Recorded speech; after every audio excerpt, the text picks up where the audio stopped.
Urdupi Corabek salon yanında Satoda 2 kanal kvartiramız var yurttaşlar. İkinci etajda, Zauto etajda. Səs çok iyi oladı. Patluş. Biletə görüb çıxanız maçdan muamma tərəfləməz zor yurttaşlar. Bir anda Corabek salon, bir anda stadion tərəfdən gələsilər. Urduvan uzaq əməz.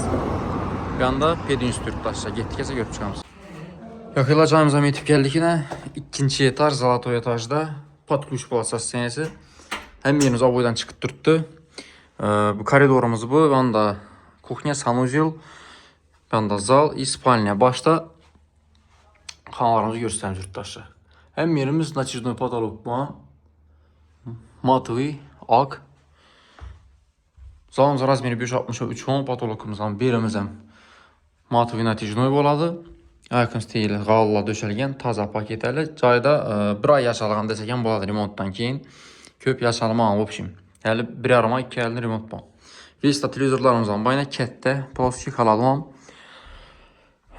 Mebelləri yarım az bir yer tutdu, yarım Spanya'da yurttaşlar. Tumbaları, şkafları, kravatlara məsəsi bal. Eşikimiz, aynalarımız akov olan.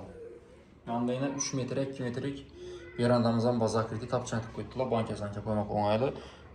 Kaç olumuzdan şöyle cərləşkən. Hem aynalar işlə almaskan. Polni 100% yurttaşlar. Aboyumuz dönüb duralım ekranla. Fonu patata çenta üstü nakış.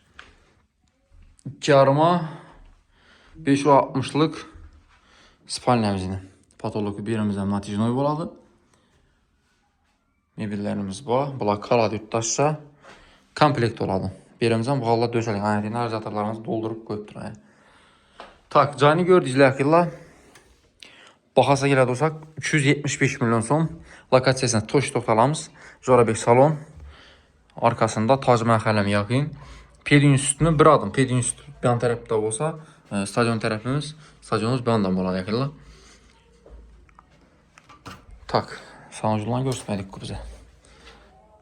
Sanuculdan kuxyanı göstərmədik yaxınla. Sanucullarımızın akurat əsasiyədə kafel mayakımızdır, vanalarımızın, rakonlarımızın, nasoslarımızın var yurttaşlar, kətdaxili qoyulğan. Nasossam acayip napor gələdi beri. Dekorativ panellərə mətələyən. Kuxnyamızda kuxnya mebellərimiz var. Farklı kafellərimiz vurulğan. Qaspitələrimiz, bu şişələrimiz, əmmərsamız var. Üçünə 2 tədilən xal edin yurttaşlar. Konvecə qaradəkən. Banyalarım almışqan, etində radiatorlarımız var yurttaşlar. Həm yerimizdə qallarımız var. İşlərin üstünə işlə qoyulğan. Baxasına aytib ötdük. 375 milyon son gəlir salonun lokasiyasına aytdıq. Stadiona yaxın. Tac Məhəll, Corabek salon, Pedinsusta, Urdupiyə bir adım yurttaşlar. Sağlama sanatorumla baxlı ona.